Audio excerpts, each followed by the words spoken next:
Olá, gente, tudo bem? Desbravadores chegando novamente aqui, Desbravadores by Brivia.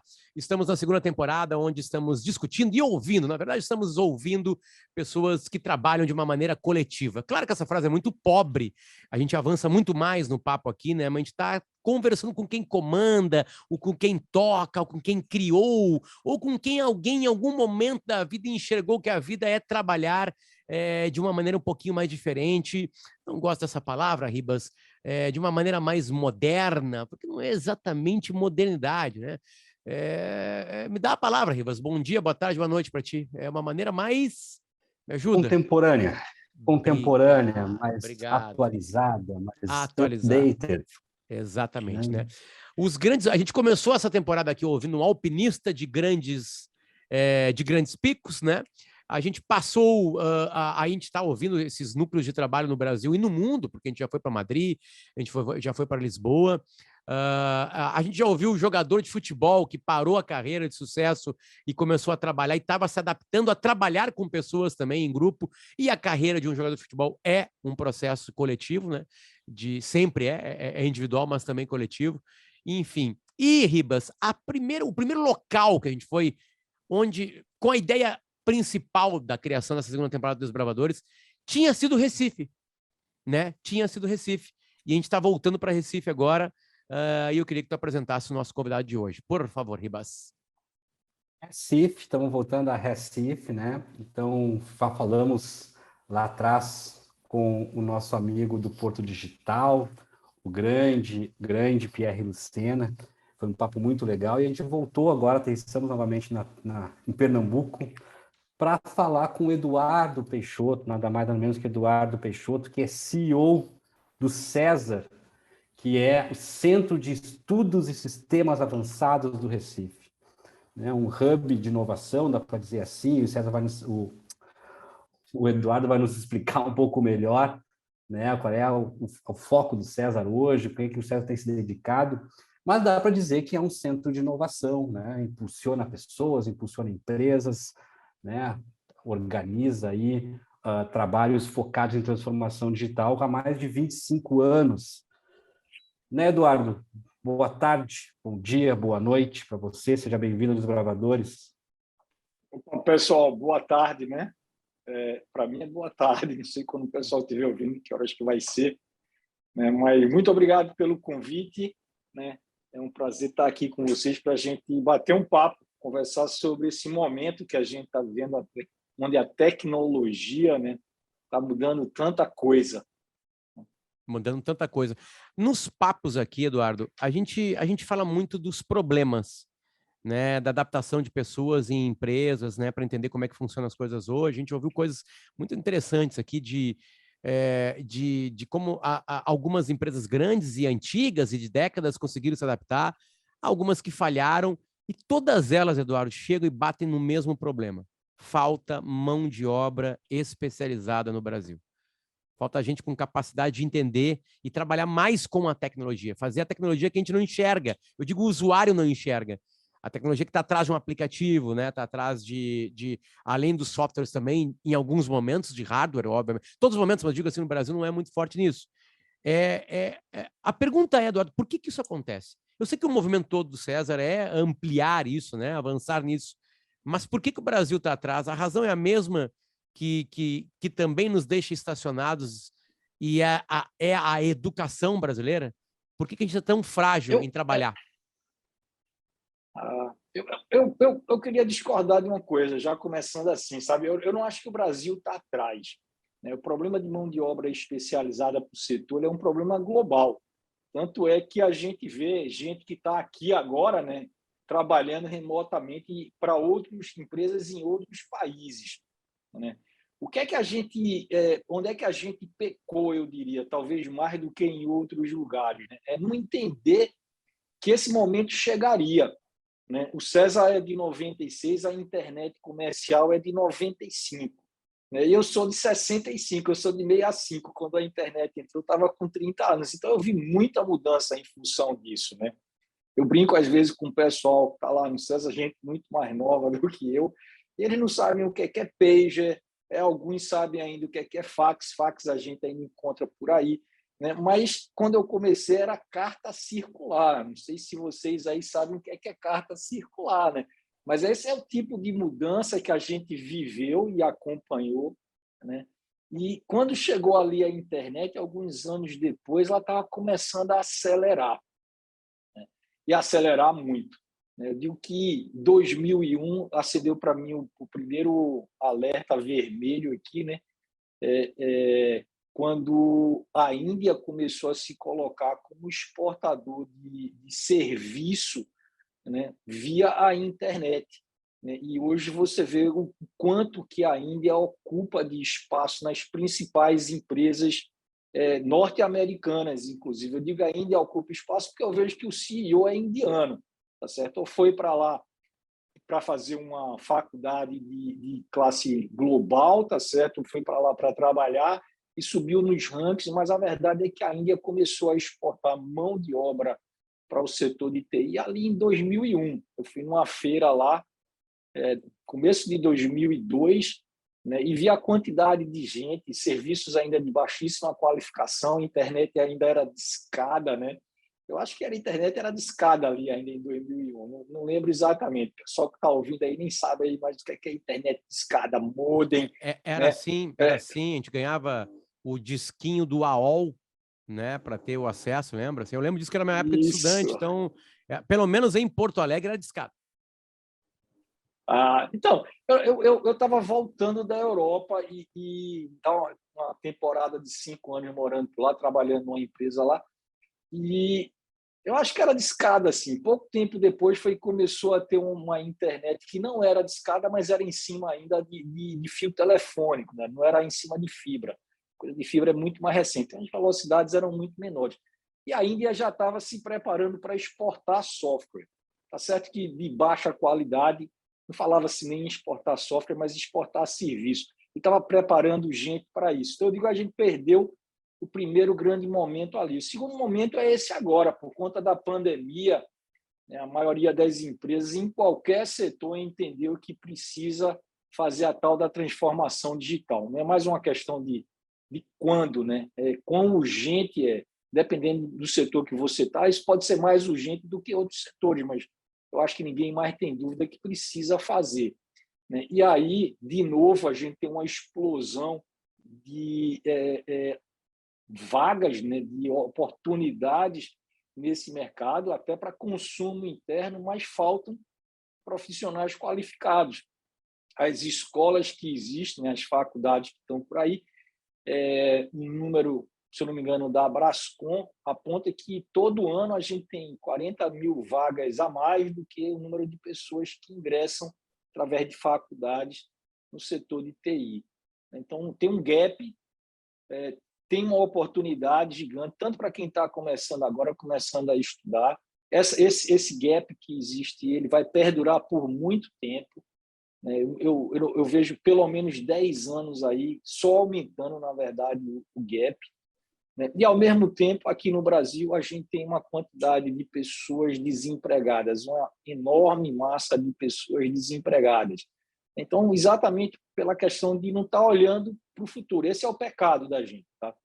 Esse é o pecado. Eu acho que, em termos de desenvolvimento, em termos de qualificação, a gente não está muito longe de outros países.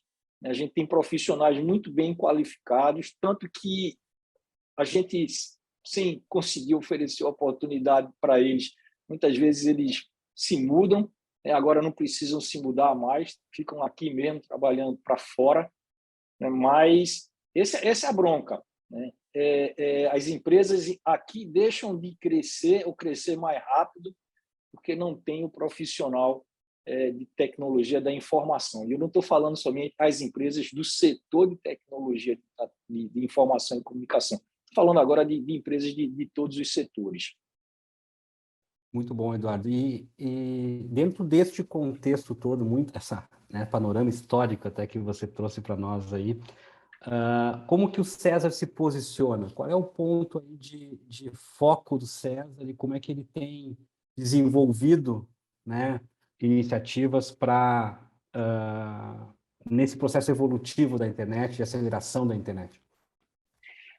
A gente é um centro de inovação, né? Foi fundado em 96 na Universidade Federal de Pernambuco e tinha como propósito ali já exatamente criar uma economia aqui em torno de tecnologia da informação e comunicação para reter as pessoas que estavam sendo graduadas no Centro de Informática, que já eram reconhecidas como bons profissionais a nível nacional. Teve um banco, não me lembro exatamente qual foi, que chegou lá no Centro de Informática e contratou a turma inteirinha que estava se graduando. Foi a partir desse momento que deu estalo na cabeça de alguns professores lá do centro, falaram assim, olha, a gente está formando mão de obra de classe global para uma economia do futuro, né? E não fica ninguém aqui para transformar a economia local, a gente precisa fazer alguma coisa. E o César surgiu aí, né? Hoje a missão da gente é muito clara nesse sentido, a gente fala em uma missão de transformar pessoas e organizações, né? pela tecnologia da informação e comunicação.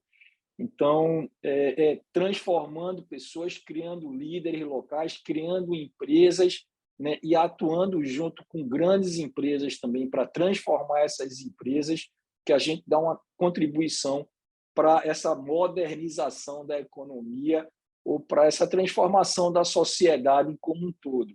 Acho que a transformação digital ela não acontece somente nas empresas, acontece também dentro da sociedade. Eduardo, tem uma coisa Legal. interessante, né? Desculpa, Ribas, vai lá. Não, eu ia pedir para o Eduardo falar um pouco mais no como faz isso, né? Como que esse propósito de transformação das pessoas é colocado em prática. Então, nós temos aí no César um hub de inovação, temos serviços de educação, temos serviços de transformação, temos alguma questão de startups. Explica um pouco mais para nós, aí, Eduardo, o Legal. que tem dentro do César, né? Eu digo que inovação ela tem três grandes momentos, tá certo? O primeiro deles é quando você está trabalhando um empreendedor, formando uma liderança empreendedora e construindo novos conhecimentos, né, que vão poder ser aplicados para resolver alguns problemas que estão aí ou novos problemas. Então, essa primeira fase a gente cobre com a César School. O segundo momento é, ok, eu tenho um líder empreendedor e tenho um conhecimento novo, eu tenho o César Labs, que fomenta a criação e a aceleração de startups. E o terceiro momento é a empresa está madura, está escalando, os sistemas agora precisam ficar robustos. Então, a gente tem uma outra área de a fase final de inovação, que é a inovação incremental, onde você está melhorando continuamente produtos, que a gente chama dentro do César de DIO. Então, essas três fases da inovação, elas estão dentro de um mesmo centro de inovação, e elas trabalham de forma combinada. Esse fluxo ele se realimenta, né? Uma empresa madura ela enxerga ou tem outros problemas que podem ser utilizados como fonte de geração de novos conhecimentos dentro da escola também. Então, todo programa de formação da gente, né, ele é baseado na resolução de problemas, é o tal do PBL, Problem Based Learning. Desde a graduação, mestrado, ao doutorado e pós-graduações, cursos de pós que a gente tem, cursos livres, são sempre baseados na resolução de problemas. Então, é dessa forma que a gente cria o líder empreendedor, é dessa forma que a gente transfere conhecimento ou cria novos conhecimentos para o mercado. Depois a gente vai para a fase de criação de novas empresas e, finalmente, trabalhar ali na transformação de empresas criadas. Esse ciclo ele é muito longo, tá, Ribas? A gente pode falar de alguns. O César tem 26 anos. Né? Nesse processo, a gente criou empresas, vendeu empresas, tirou a participação da gente em empresas, algumas não deram certo, tá certo? Mas algumas resistiram e são coisas que é importante a gente chamar a atenção aqui, porque demonstram exatamente o que é que eu estou falando. A Tempest, por exemplo. A Tempest é uma empresa de cibersegurança, talvez a mais importante que tenha no Brasil. Hoje ela faz parte do grupo Embraer, foi adquirida recentemente. A Embraer também tem a parte de defesa. A cibersegurança virou um negócio não somente de empresas, mas também de nações, certo? O país tem que se preocupar com cibersegurança, porque aquela guerra convencional que a gente está vendo ali, ela é passado, né? O que existe hoje e é muito mais arriscado é alguém de algum lugar desligar o seu sistema de transmissão elétrica, por exemplo, tá certo? Ou então, fazer com que o seu sistema bancário deixe de funcionar por algumas horas. Imagina o caos que esse negócio provoca, né? Então, esse é o jogo. A Tempest nasceu exatamente de um processo como esse. A gente ainda não tinha SESI School, mas a gente era muito conectado ao centro de informática. Então, as pessoas, os três fundadores, digamos assim, da Tempest, acho que 2 estavam na graduação e o terceiro estava no doutorado já, e se juntaram para criar uma empresa de cibersegurança ali no começo dos anos 2000. Veja, ali nos anos 2000, era importante cibersegurança. O que era cibersegurança? Vão roubar minha foto que está no computador, no máximo roubar um cartão de crédito já, né? Talvez as pessoas nem pensassem em cibersegurança nesse aspecto, mas invasão mesmo de informação privada, o roubo de informação privada, né? Hoje, como eu acabei de falar, é um problema de empresas, é um problema de nações, né? Para as empresas, a gente está vendo os casos de ransomware aí o tempo inteiro, e para nações todos os perigos que eu acabei de falar. Então, tem conhecimento gerado lá atrás, né? Bem lá atrás, 22 anos agora, 20 anos que a gente está falando, né? Que eram periféricos. Talvez o problema ele não tivesse aquela escala, talvez não, certamente ele não tinha essa escala que tem hoje naquele período, mas 20 anos depois, ele é extremamente importante para a economia, né, e para os países. Então, esse ciclo, né, de construção de conhecimento, de empreendedor, de empreendimento e depois de empresa madura, ele leva um bocado de tempo, mas ele está presente integralmente dentro do César. É isso que a gente faz de forma conectada nesse centro que tem inovação e educação, né, voltado para a transformação de pessoas, startups e empresas. Eduardo, de alguma maneira tu passa para a gente, encaixa na pergunta que eu queria fazer, que é a seguinte: como a criação do César foi em 1996, a gente está falando aqui com empresas mais contemporâneas, como disse, né, o Ribas ali no começo, né?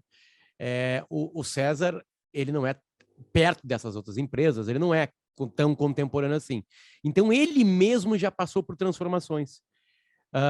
Quais foram as principais transformações? Vocês tiveram medo de uma hora não serem mais relevantes? Eu faço isso aí uma pergunta porque é um dos feedbacks que a gente recebe das pessoas que nos escutam, né? De como se adaptar aos novos tempos, de como ir aprendendo com as coisas que estão acontecendo. Vocês já tiveram medo de ficarem obsoletos, ficarem para trás da própria tecnologia que está ali, né? Que é esses sistemas avançados que estão no nome, né? Serem tão avançados que vocês ficaram com medo deles. Como é que foi observar o mundo mudando desde 96, já que tudo é muito mais rápido hoje, acelerado, e quem fica para trás morre muito rápido, né? Eu sei que a resposta vai ser boa, porque o César está firme e forte, né? Mas teve angústias e medos no meio do caminho? Uma pergunta que a gente faz para todo mundo aqui. Mas eu acho que sempre tem, tá entendendo? Eu comparo o processo de transformação de uma organização com o processo de transformação de pessoas. Né? Antigamente você estudava alguma coisa e você tinha certeza que você ia trabalhar com aquela mesma coisa o resto da sua vida. Tanto é que você concluía o segundo grau, o ensino superior, e pronto, acabou ali, né? Hoje o aprendizado é contínuo, e quem não se transforma, não usa o conhecimento para se transformar, termina ficando para trás. Que é exatamente o problema que a gente falou lá no começo. Você tem 40 mil novas vagas todo ano em TI e tem 14 milhões de desempregados, né? 40 mil todo ano é alguma coisa acumulada já em 200 mil, tá? 200 mil vagas disponíveis aí. Então, se as pessoas não entenderem que esse novo momento é de aprendizado contínuo, né? Que o conhecimento, um novo conhecimento é importante, e a transformação e a adaptação é contínua no mundo de hoje, elas terminam ficando para trás. A mesma coisa acontece com as empresas. As empresas têm que estar se renovando o tempo inteiro, né? E a gente tinha, desde o começo lá, um valor que era o seguinte: nunca estamos satisfeitos, né? E eu adorava esse valor, porque, na verdade, adoro esse valor, porque era um alerta o tempo inteiro, dizer o seguinte, ok, amanhã será diferente, amanhã será um novo amanhã, e como é que a gente está preparado para ele? Não é que a gente não está gostando do que a gente está fazendo. Eu gosto do que faço e gosto do resultado do que eu faço, mas eu tenho que estar pensando um pouco mais à frente. Né? Como um centro de inovação, eu tenho que buscar ser um farol, inclusive para outras empresas. Então, essa insatisfação, não com o que a gente está fazendo, mas com o que a gente conhece, né, é constante dentro do César. Eu acho que essa inquietude, né, Medo Eduardo? existe sempre, em todo lugar. Né? Mas eu tenho um filho aqui que me ensinou uma coisa. Né? Ele nasceu com paralisia cerebral e ele não anda. Né? E uma vez ele chegou para mim e falou assim, Painho, aqui a gente fala Painho, viu, Ribas? Você que está aí na minha frente agora é pai. Inclusive, uma vez meu celular foi clonado e tem um outro filho que está morando em São Paulo. Ele falou assim, pai, me empresta não sei quanto. Né? Aí eu falei, não, peraí. Vou tentar entrar em contato de outro jeito, porque ele não me chama de pai, nunca chamou, é Painho aqui, então... E foi batata, estava clonado. Aí esse outro falou assim para mim, ó, pai, a única coisa que impede a gente se mexer é o medo. Né? E é isso. Né? Assim, muitas vezes a imobilização ela apresenta um risco muito maior do que você tentar se transformar. E é difícil você concluir isso, é difícil muitas vezes dar esse passo, exatamente porque somos humanos e a gente sente medo. Né? Mas esse passo ele é necessário e hoje em dia eu acho que é necessário o tempo inteiro. Né? Você tem que estar sempre tentando entender o que é que está acontecendo e se adaptar. Quanto mais você sabe, mais você conhece, mais fácil é se adaptar às mudanças. Mais rápidas que elas sejam, né, Eduardo? Respondi ou divergi demais aqui na resposta? Não, respondeu sim, por favor, respondeu sim. Beleza.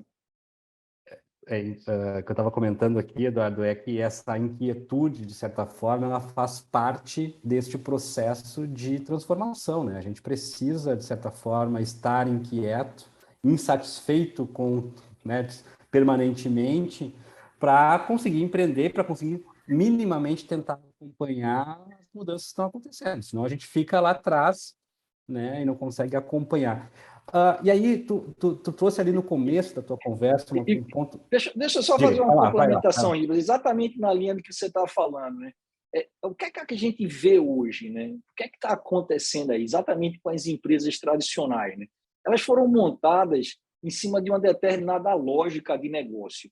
Né? E essa lógica é uma lógica que dependia muito de recurso, né? O dinheiro, o recurso físico. Né? Hoje, com a computação largamente espalhada, né, com o conhecimento e as tecnologias que a gente consegue entregar o mesmo serviço, muitas vezes, precisando de um investimento de capital muito menor.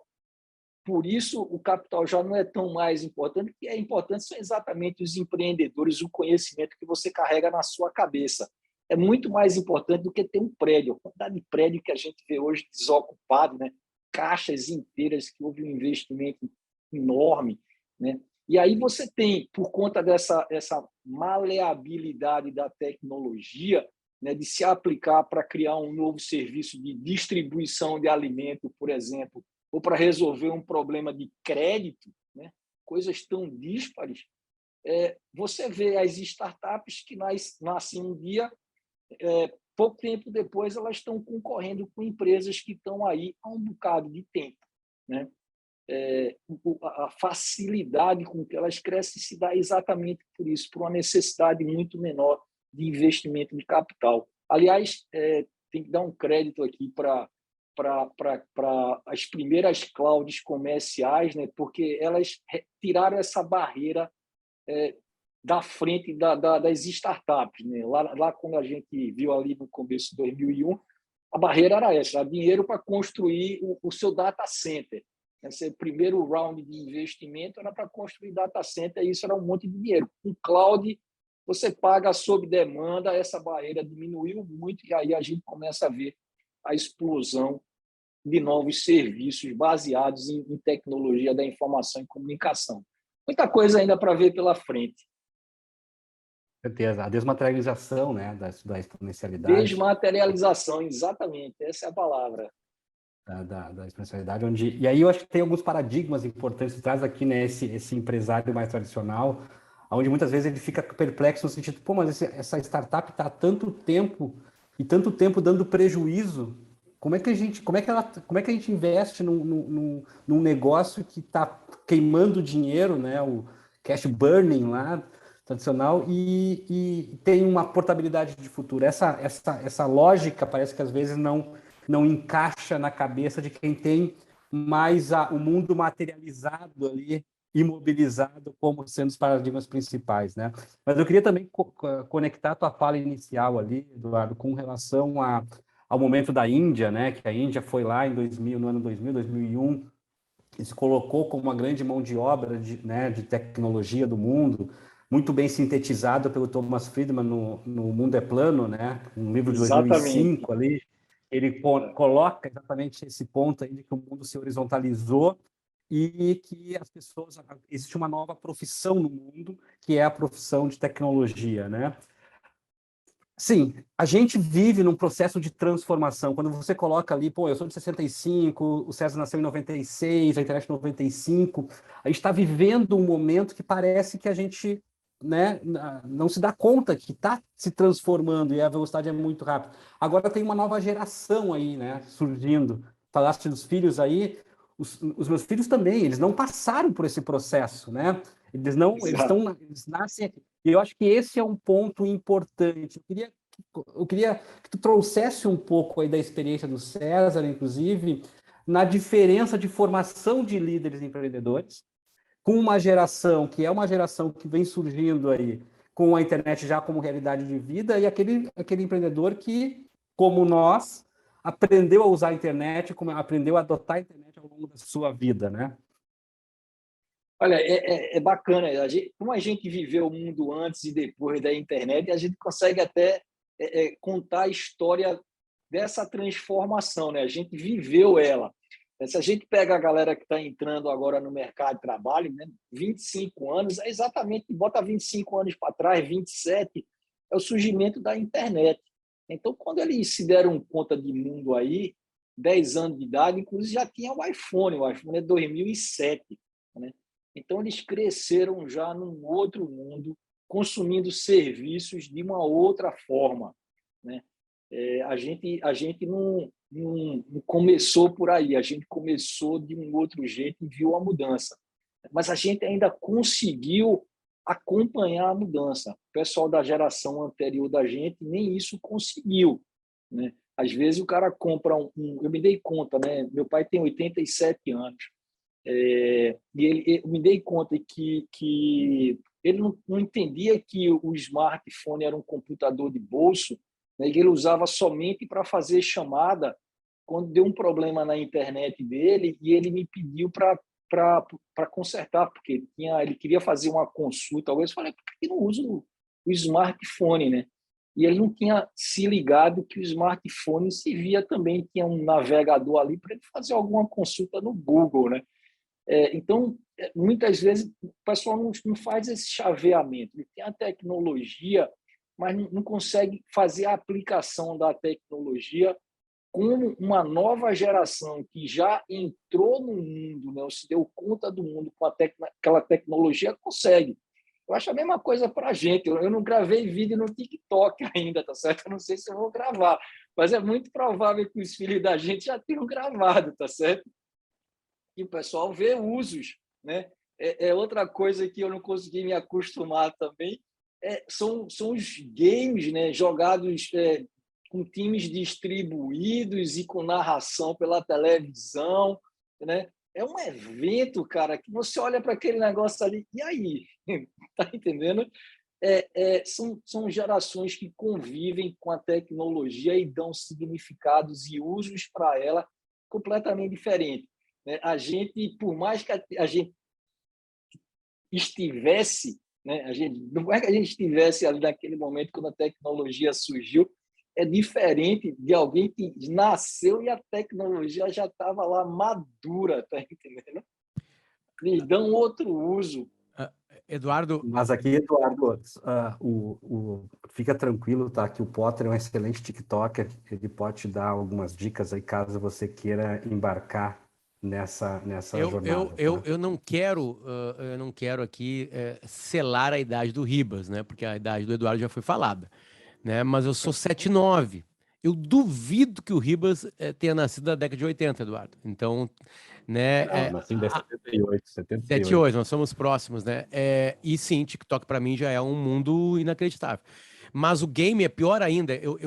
O problema é quando o velho, vou chamar o velho aqui de uma maneira mais carinhosa, ele tenta se adaptar. Eu vivi isso aí. Os games de hoje realmente são apaixonantes. E aí o que eu fiz? Eu aliei o passado com o presente. Saí, fui para um shopping, Ribas e Eduardo, em Porto Alegre, e comprei um PlayStation 5. Cheguei e falei pro cara, Teto, mas tu tem jogo pra gente mais velha? O cara não entendeu direito a pergunta, mas aí ele sacou. Assim, eu tenho um jogo. Acho que é Battlefield, acho que era. E ele me deu assim, ó, esse aqui é um jogo da Segunda Guerra Mundial. E tu vai descer na Normandia. Tu é um aliado e tu desce na Normandia e aí tu tem que ir até Berlim e matar Hitler. E eu, pelo amor de Deus, é o jogo perfeito para mim. Eu não consigo narrar em palavras o tamanho do meu fiasco, mas eu vou tentar mais ou menos falar para vocês.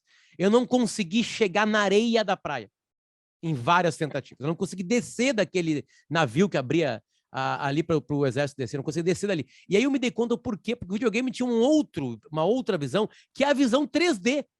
Então eu comandava também para onde eu tinha que olhar na guerra. Então até eu me adaptar nisso, eu já tinha levado um tiro de um nazista, né? E já tinha ido para o saco, né? Então realmente é angustiante. E dentro dessa angústia, Eduardo, teve uma resposta tua muito legal, que é como um centro, o César, né? Como um centro de inovação, eu preciso ser o farol. A gente está falando de muitos problemas de agora, a gente começou o programa assim, né? Em cima disso.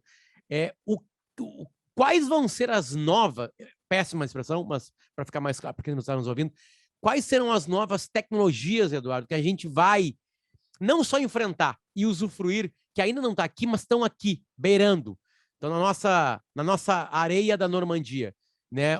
Quais são elas? O que vocês já estão enxergando que vai ser tecnologia, que serão tecnologias que todo mundo vai adentrar, que a gente vai ter que se adaptar de alguma maneira, né? Que as empresas vão ter que se adaptar. Sendo um farol para a gente agora aqui, Eduardo, quais são elas? O que está aqui na nossa cara, talvez a gente não esteja enxergando? Uma que vai mudar muita coisa, está acabando de entrar aí, o 5G. Né? E não é somente aumento de velocidade. Quando a gente olha para o 5G, aí tenta fazer uma progressão linear, né? Como se fosse a mudança do 2G para o 3, para o 4, mas o 5G ela traz uma outra coisa importante, que é a quantidade ou a densidade de objetos que podem se conectar simultaneamente à rede. Então, é efetivamente uma tecnologia que, além de aumentar a banda, ela vai permitir efetivamente que a internet das coisas, outra palavrinha da hora que a gente vinha falando muito, mas que não acontecia, né, ela se torne possível, que é efetivamente a gente ter muitos objetos conectados simultaneamente na internet e a gente poder, a partir daquilo ali, capturar contexto, né? Capturar contexto e, eventualmente, esses objetos não só capturar contexto, entender o que a gente quer e agir em nosso nome. Nossa, é um bocado de coisa, mas se a gente for traduzir um case, né, é como se, uma vez que eu marcasse uma passagem para ir para São Paulo, né, aqui de Recife, eu não precisasse mais me preocupar com nada, e de repente chegasse um táxi de aplicativo aqui na minha residência para me pegar, sei lá, no tempo necessário em função do trânsito, né, para me levar para o aeroporto, e quando eu descesse lá já tivesse tudo pago. Essas coisas já são possíveis, né? Agora, com o 5G, vão ser mais possíveis ainda, porque a gente vai poder conectar mais objetos, a agenda, com o aplicativo, com a situação de trânsito, né? Então, a gente vai poder capturar mais contextos, conectar mais sistemas que têm esses contextos e dar um novo significado a tudo isso, né? Aquele exemplo que todo mundo fala da internet das coisas há um bocado de tempo, ele começa a se tornar possível, do tipo, a geladeira sabe o que é que vai faltar amanhã e entra em contato com o supermercado e que entrega o que está faltando no momento certo, e isso já vai ser debitado da tua conta. É um caso de uso que começa a se tornar cada vez mais real, né? As outras coisas que eu acho que estão um pouquinho mais distantes, mas que começam a fazer sentido, principalmente quando a gente está falando de game e entretenimento, né? Realidade aumentada e realidade virtual, né? Como a gente está cada vez mais ficando em casa, né? E brincando cada vez mais de esportes, né? Então a gente ser efetivamente teletransportado, né? Através de realidade virtual, né? Para um outro lugar onde um jogo está efetivamente acontecendo e a gente está tendo aquela sensação que está dentro do estádio, eu acho que vai começar a acontecer também em função de aumento de banda, né, em função de melhoria na tecnologia de realidade aumentada, daqueles óculos, essa coisa toda, né? E um pouquinho mais na frente ainda, eu acho que vai causar um outro grande impacto aí nessas tecnologias é a computação quântica, né, que vai dar uma capacidade de processamento muito maior para os computadores estar aí e funciona com uma lógica diferente da lógica que a computação atual funciona, mas que traz outros tipos de respostas para problemas que a gente tem hoje, problemas mais complexos, difíceis de serem resolvidos com a computação atual, que ele vai facilitar bastante. Então, eu acho que são essas coisas aí que estão no imediato, no curto prazo e no médio prazo, em termos de rota de futuro. E aí traz, né, a materialização de o quanto que o César estava certo lá atrás, ou os empreendedores da Tempest lá atrás, com relação à cybersecurity, porque com a internet das coisas acontecendo, são muito mais devices, muito mais aparelhos aí a serem hackeados e muito mais importante ainda a segurança dos dados, né? Então, lá atrás, 20 anos atrás, quando surgiu uma empresa, ela tem muito caminho ainda próximo pela frente. Exatamente, e vai ficar mais complexo, porque, veja, o problema da cibersegurança antes era, a gente falou, né, foto, alguma informação privilegiada ou particular dentro da sua máquina pessoal, depois isso passou para furto de cartão de crédito, agora a gente está na época do ransomware, né, onde você tem os dados confiscados, mas ainda são dados e é dinheiro. A internet das coisas, né?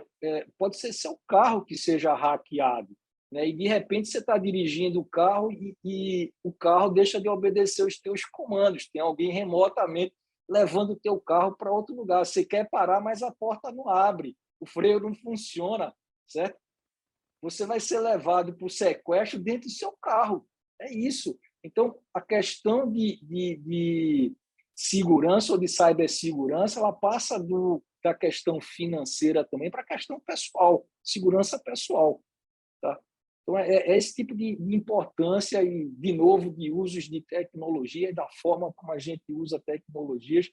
Eu sempre sou um cara muito otimista com relação à tecnologia. Eu vejo o benefício sempre que tecnologias traz para a humanidade, mas claro que sempre tem alguém ou alguns que se aproveitam dela de uma forma equivocada, de uma forma errada, né? Mas eu espero sempre que seja a minoria, né? E a gente vai ter sempre isso, todo o avanço, né? Toda a tecnologia que surge, ela tem um benefício, pode ser mal utilizada também, e é uma pena. Eduardo, listas e rankings sempre dão audiência. Então vamos lá. Lista e ranking desculpa, não entendi. Audiência. Da audiência. Da clique, como se fala, né? Quais são para ti as 3 maiores tecnologias da história? Eita, as 3 maiores tecnologias, nunca tinha parado para pensar sobre isso, né? Assim, do que eu vivi, né? De momentos que eu vivi. Tem muita tecnologia normalmente quando você vê o resultado de alguma coisa, né? Então, uma coisa que me influenciou muito na minha carreira inteira é o fato de eu ser de 65 e o homem ter ido à Lua em 69. Né? Meu pai é médico, eu acho que já falei, mas ele é um cara que gostava de física e aí ficou comprando kits para me explicar como é que era a física toda de um foguete, impulsionar ali na pontinha do foguete 3 astronautas para eles chegarem à Lua. Então, através da física clássica, ele foi me ensinando, aliás, através dos kits, ele foi me ensinando conceitos de física clássica. A gente olha para um foguete, né, e vê hoje de novo todo o esforço, né, do homem chegar novamente à Lua. A gente sabe que ali tem muitas e muitas tecnologias super interessantes que depois foram sendo reaplicadas em outros lugares, resolvendo outros problemas, né? Quando a gente olha para o smartphone, né, a gente já falou aqui, é de 2007 o primeiro smartphone popular, digamos assim, começou a se popularizar ali. Tem várias tecnologias bem antigas, né? Você tem GPS ali, tem tela de cristal líquido, né? Sei lá, sensores do acelerômetro, né? Tecnologias mais básicas que foram recebendo outro significado e entregando para a gente coisas bem mais importantes. Mas talvez nesse período de vida aqui, o que é que eu vi que eu acho que foi mais importante para a gente, né? Internet, com certeza.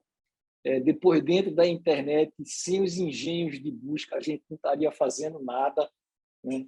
Eu vou trazer uma outra aqui, quero ver se vocês não lembram. Um é de 78, o outro é de quando? 79.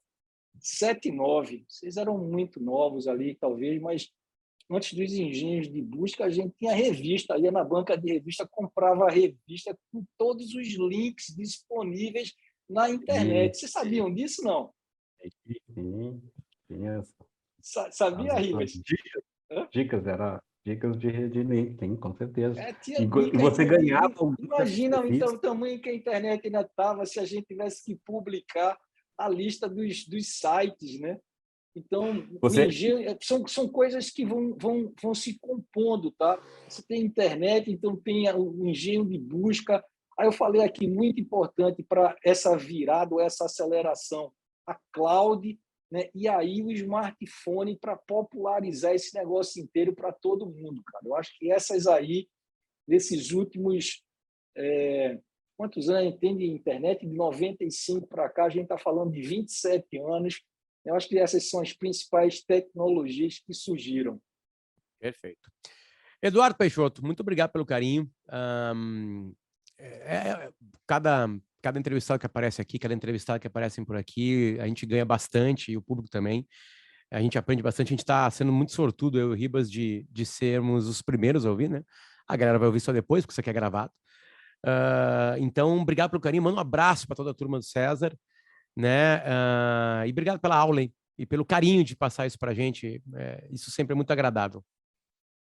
Eu que agradeço, gente. Foi um prazer conversar com vocês aqui. Me diverti bastante. Perfeito. Sucesso. Valeu. Ribas. Obrigado, Eduardo. Até logo. Beijo para ti. Valeu, gente. Eu queria fechar só dizendo aqui, ó, que essa revistinha com os links de internet, ela vinha junto no combo com o CD de acesso. Então, alguns provedores entregavam o CDzinho e entregavam a revistinha junto para você usar o CDzinho e saber para onde navegar. Não sou tão novo assim também. Vamos lá. Até mais, pessoal. Até logo. Tchau. Valeu, gente. Até mais. Tchau, tchau.